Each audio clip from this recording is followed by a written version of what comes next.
वसुदेवसुतं देवं कंसचाणूरमर्दनं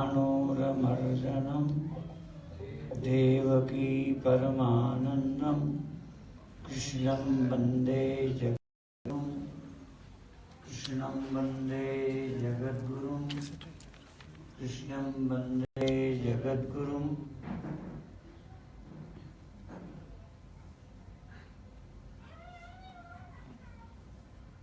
हमें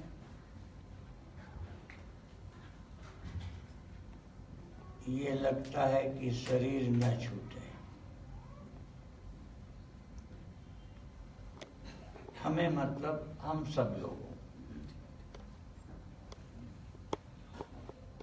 पर भगवान भी शरीर छोड़ते हैं, संत भी शरीर छोड़ते हैं।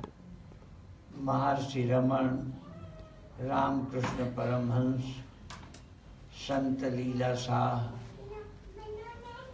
और भी संतों को मैं जानता हूँ, श्री स्वामी मनोहर दास, अर्थात सभी संतों ने शरीर छोड़ा या छूटा।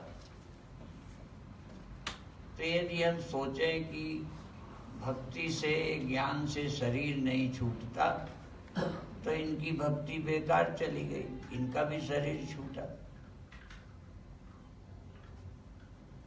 ब्रह्मलीन स्वामी सर्वानंद जी महाराज, टेऊराम जी महाराज, सबके शरीर गए। शरीर सबका छूटा, पर गए अलग अलग। कई का शरीर छूटा, नरक चले जाते हैं। कई का शरीर छूटा, स्वर्ग चले जाते हैं। कई का शरीर छूटा, दूसरा जन्म पा लेते हैं। और जन्म भी कोई पशु पक्षी, कीड़ा मकोड़ा, कोई मनुष्य। और ये तो अभी सुना है कि कोई देवलोक चले जाते हैं। स्वर्ग जाना माने देवलोक। अब देवता हो गए, पर मुक्त नहीं हुए। इसीलिए अभी सुना रहे थे ना, कथा में सब कुछ आ गया। हम तो उन्हीं किन्हीं बातों को दोहराएंगे।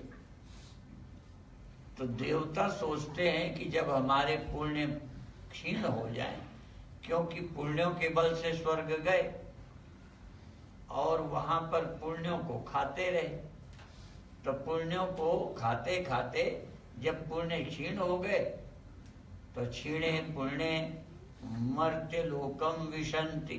पुण्य क्षीण हो गए तो फिर मृत्यु लोक में आ गए।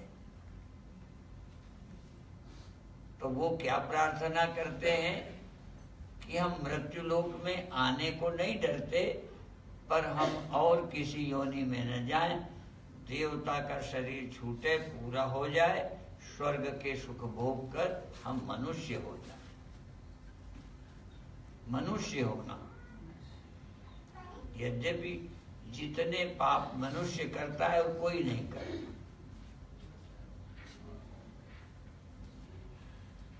और किसी को पाप लगता नहीं, ये भी बता दें। बिल्ली चूहा को खाती है, बिल्ली को पाप नहीं लगता।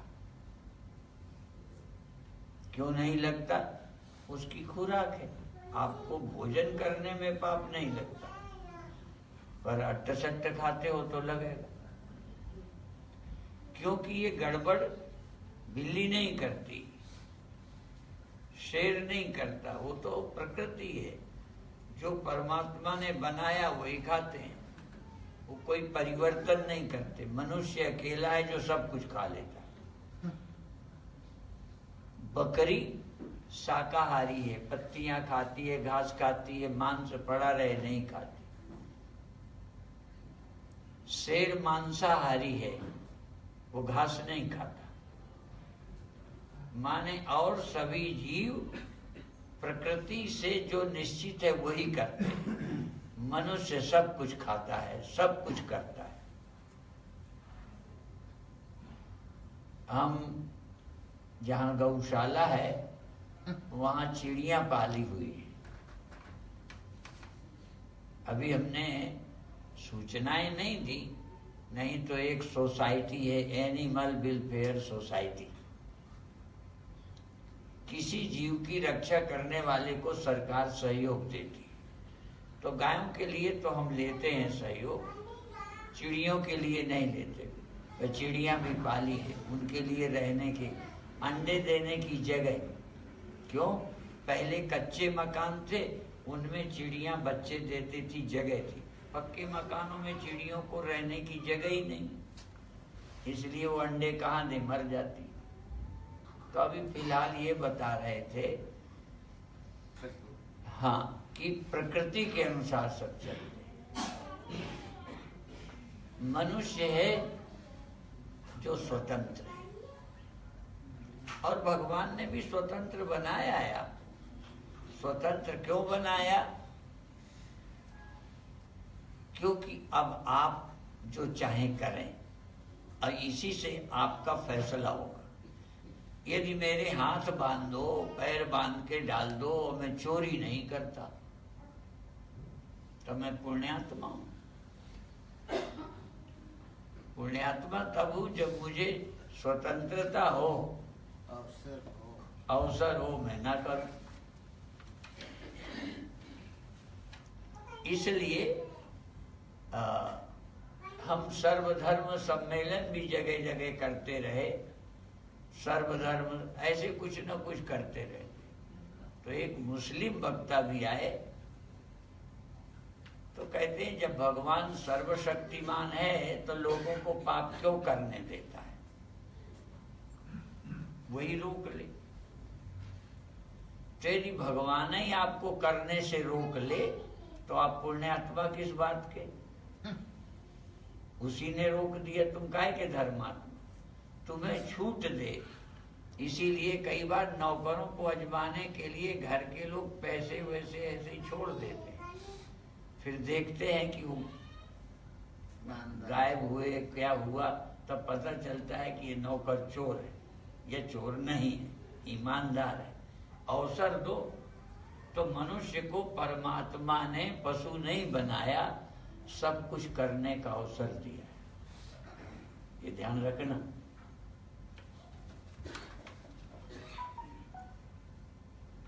और इसीलिए अवसर देने के बाद पता चलेगा कौन महात्मा है, कौन धर्मात्मा है, कौन चोर है, कौन पापी है, और उसके अनुसार दंड मिलेगा और पुरस्कार भी मिलेगा।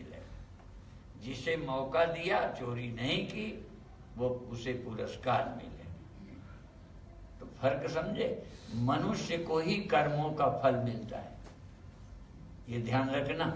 जानवर को नहीं मिलता, उसको छूटे ही नहीं है, वो कर ही नहीं सकता। कोई जानवर न ब्रह्मचारी है न व्यभिचारी है, वो नेचर से है। समय आता है तो बचता नहीं, और समय के बिना कोई कानून नहीं है, कोई सीआईडी नहीं है, कोई बंधन नहीं है। साथ रहते हैं और वो प्रजनन नहीं करते। लौकिक संबंध स्त्री पुरुष का नहीं करते, साथ रहते। क्यों? वो प्रकृति जब उनकी कहती है तभी वो प्रवृत्त होते हैं। इसलिए जानवर ऋतुगामी होते हैं। जब बच्चे पैदा करने के लायक मादा होती है तो ही नर प्रवृत्त होता है, और साथ रह के नहीं होता। ऐसा आदमी ढूंढना मुश्किल है। जानवर, सारे जानवर ऐसे हैं, और आदमी एक भी ऐसा नहीं मिलता। फर्क समझ गए? माने इतनी महिमा है मनुष्य शरीर की, पर इतनी होते हुए इतनी समस्या है। जानवर को कोई समस्या नहीं, ब्रह्मचारी है। ऋतुगामी, जब संतान पैदा करना तभी वो संबंध करते हैं, बस उनकी इच्छा ही नहीं होती। इसीलिए उनको पुण्यात्मा नहीं कहा जाता, और जो खाते पीते हैं उनको पापी नहीं कहा जाता। केवल पापी और पुण्यात्मा है संसार में तो मनुष्य। जो चाहो बन जाओ। इसीलिए तो श्लोक सुनाया था ना, धर्मो ही तेषाम हरिको विशेषा। इच्छा तो है, आप कर सकते हो, पर ना करो। आप सब कुछ खा सकते हो, ना खाओ। बकरी के आगे मांस डाल दो, खाएगी नहीं, वो खा ही नहीं सकती। वो असमय पर मेल फीमेल का संबंध पशुओं में हो ही नहीं सकता। इसलिए क्योंकि प्रकृति ही उनको भगवान ने ऐसी बनाई, इसलिए उनको न पाप लगता है न पुण्य लगता है। और तुमको जानबूझकर छुट्टा छोड़ दिया है। देखो भगवान खुराफाती है, हमें मनमानी करने की छूट दे दी और फिर फैसला करेगा कौन अच्छा है कौन बुरा है। रजिस्टर लिए बैठे रहते। एक कहानी सुनी होगी, ग्रंथों में है कि चित्रगुप्त रहते हैं। चित्रगुप्त जैसे आजकल वो क्या सीसीटीवी कैमरे, इसी में पकड़े जाते हैं। मनुष्य के अंदर भी चित्रगुप्त रहते हैं, और या यूं कहो गुप्त चित्र लेते रहते हैं। आप जो करते हो गुप्त चित्र लेते हैं, और उसी के आधार पर तुम मुकर नहीं सकते। चींटी के पग नूपुर बाजे, सो भी साहेब सुनता है।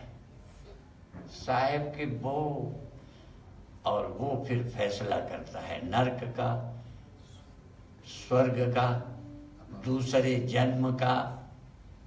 मोक्ष का तो वो फैसला नहीं करता, मोक्ष का फैसला तुम्हें करना है।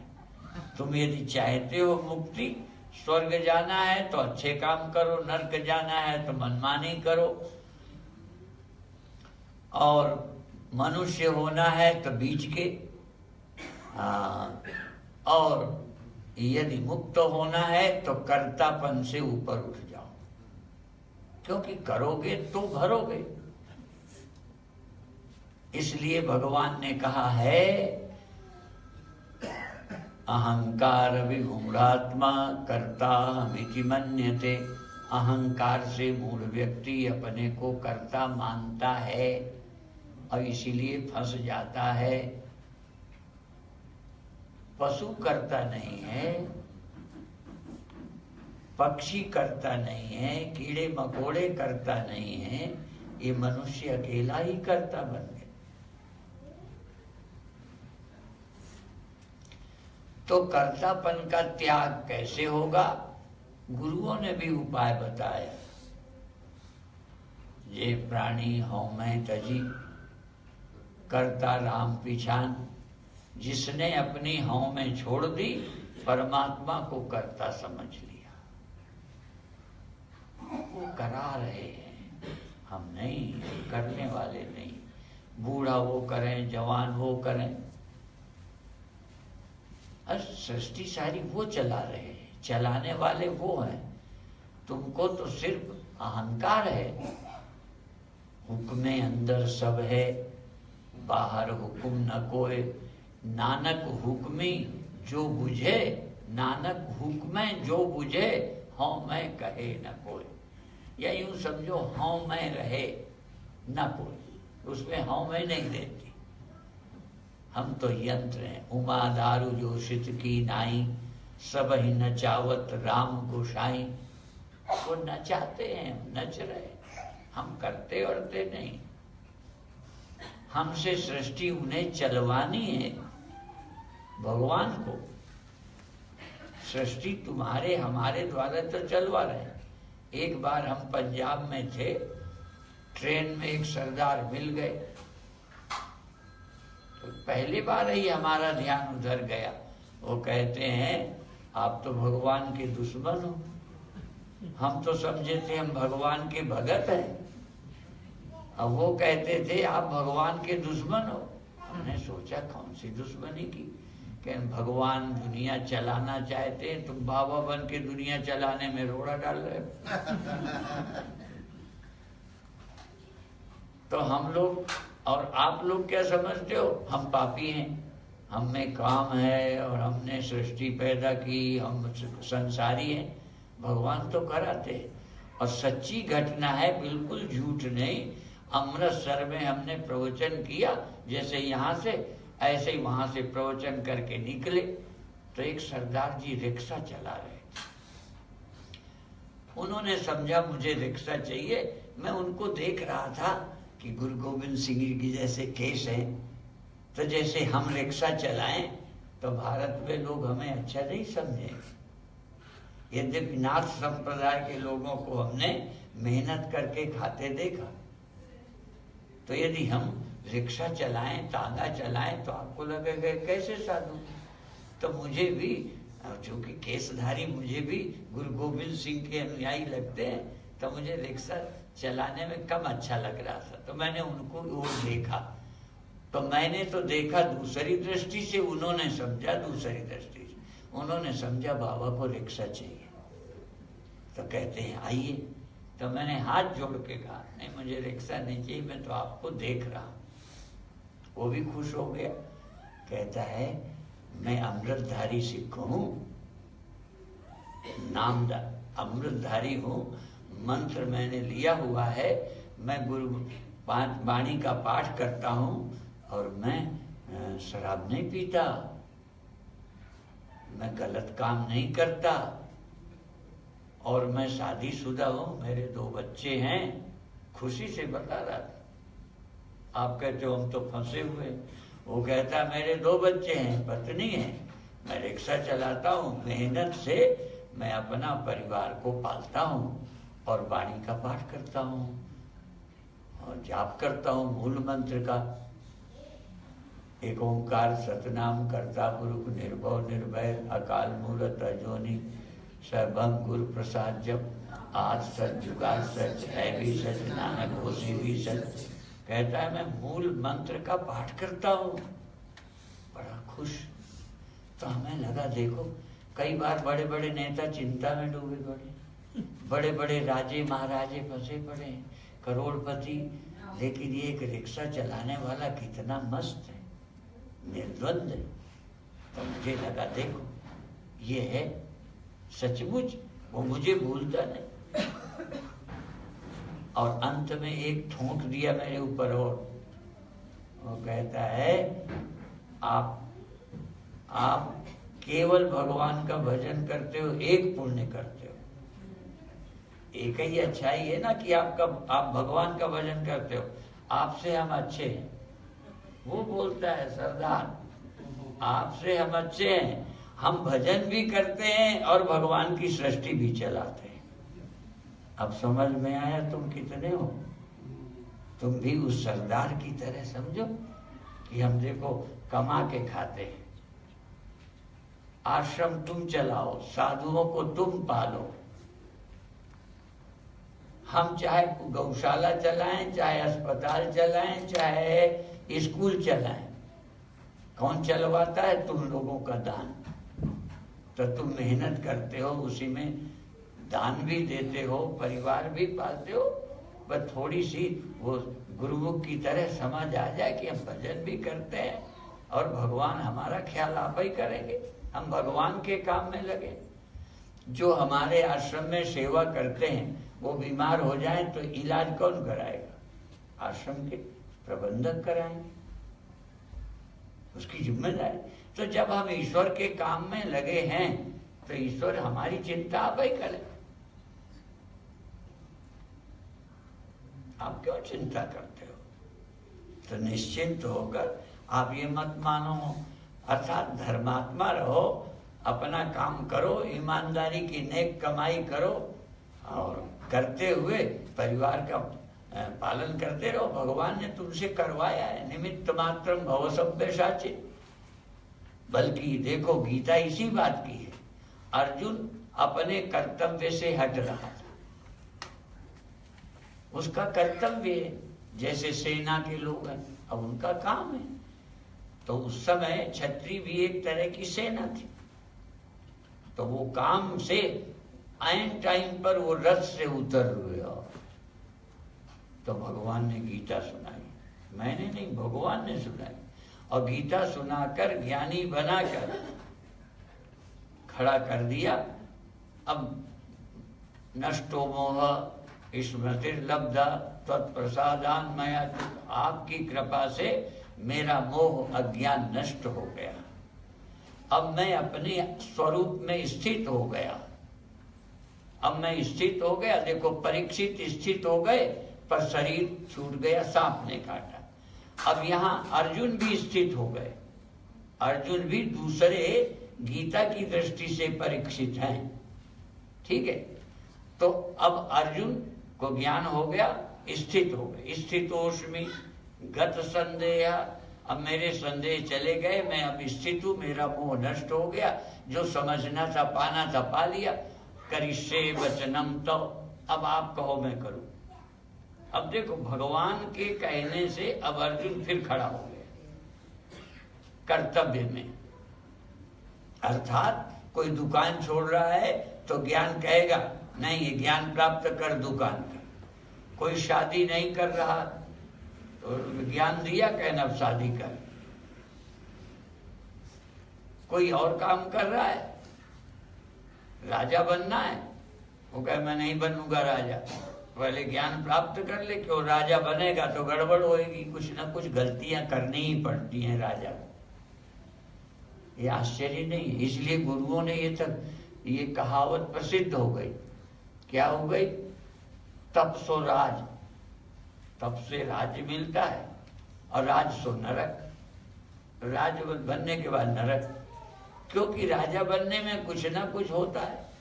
तो आदमी सोचता है कि हम राजा न बने, जनक राजा बने रहे।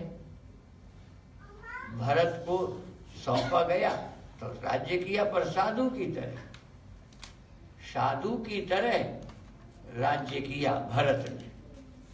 तो हम भी साधु की तरह गृहस्थी करें। भाई ये थोड़ी है कि तुम मोह में फंसो, इसका नाम गृहस्थी है। तुम कर्तव्य करो, भगवान ने जिम्मेदारी दी है, अब तुम्हारा दायित्व है। अब लड़की की शादी करना है, लड़के को पढ़ाना है, तो कौन पढ़ाएगा? तुम ही पढ़ाओ, उसके लिए कमाई करो। तो कर्तव्य का पालन कर रहे हो, भगवान का काम कर रहे हो, पर तुम 24 घंटे अपना काम कर रहे हो। ख्याल ही नहीं आता कि हम भगवान का कर रहे हैं। एक दृष्टांत शायद पहले भी सुनाया था, नहीं सुनाया है तो सुना देते हैं, पर है सच्चा। सैकड़ों बार सुना करते थे कि कोयल अपने अंडों को कौवे के घोंसले में रख देती है। ये सुनी हुई बात थी मेरी, पर मैंने आंखों भी देखी। और वो कौवे उन बच्चों को, अंडों को पालते हैं। फिर जब बच्चे होते हैं, बोलने लगते हैं, उड़ने लगते हैं, तब कौवे की आवाज अलग और कोयल की अलग। तो बच्चे पहचान जाते हैं अपनी माता पिता की आवाज, और वो उधर चले जाते हैं उड़ के। तो कौवे ने अपने बच्चे समझ के पाला, परोपकार नहीं किया। यद्यपि कितना बड़ा उपकार है, दूसरे के बच्चे पाले, पर कौवे ने सचमुच कोयल के अंडे समझ के नहीं पाले, कोयल के बच्चे समझ के नहीं पाले, अपने अंडे समझ के पालता रहा। तो जो अपने समझ के पाल रहे हैं सब जो कौवे हैं, और जो भगवान के समझ के पाल रहे हैं, उन जैसा महान और कौन है? भगवान की सृष्टि चला रहे हो, तुम्हारा क्या है?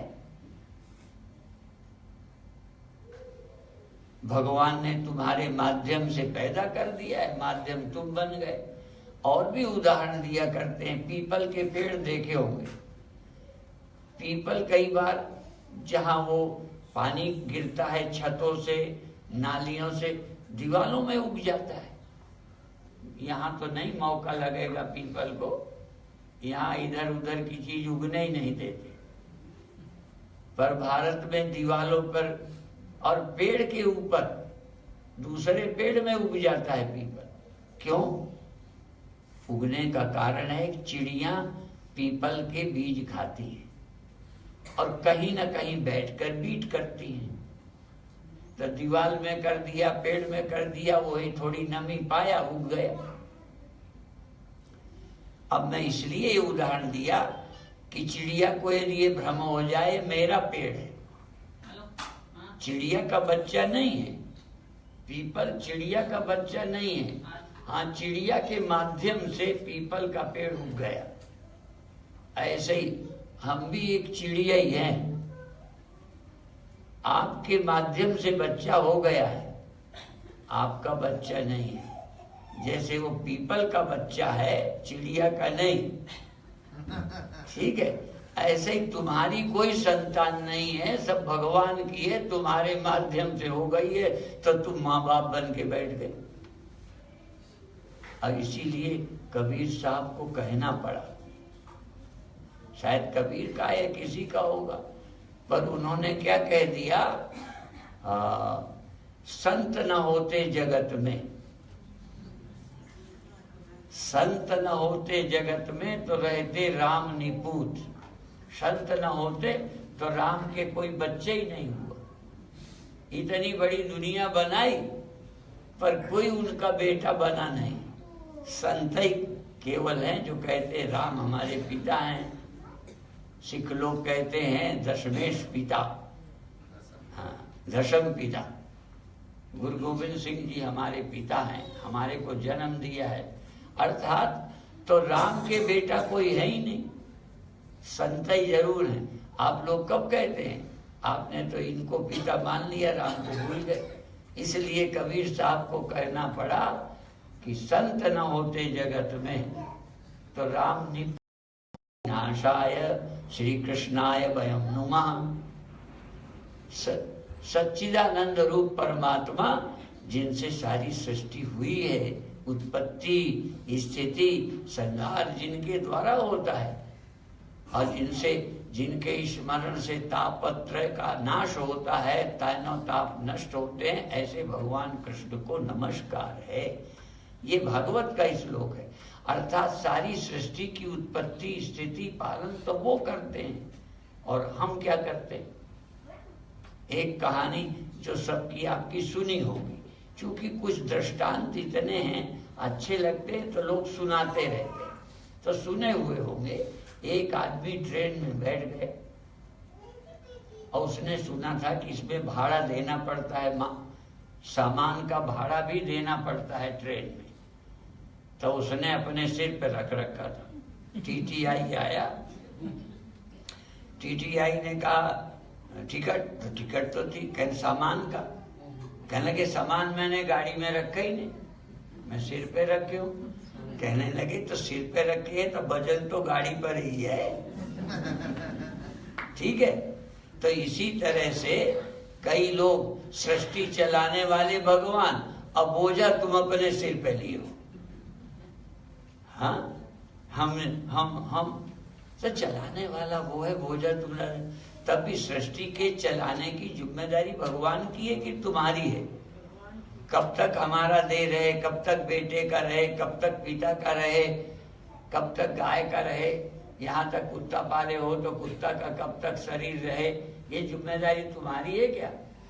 इंतजाम तुम करते रहो, बाकी तो रहना न रहना उसके हाथ में। लेकिन फिर भी हम बोझ रखे रहते। तो इसलिए आप ध्यान रखो। और ऐसे ही एक घोड़े पे चढ़ा था, तो घोड़ा और घास काटने जाता था, तो घोड़े पर बैठा और बोझ अपने सिर पे रख लिए।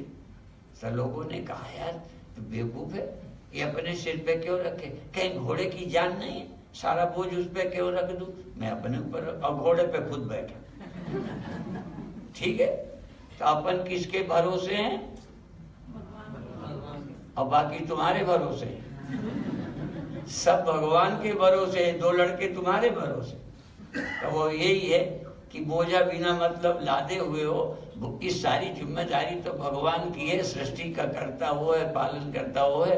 अभी इतना ही कहकर समाप्त करते हैं। ओम शांति।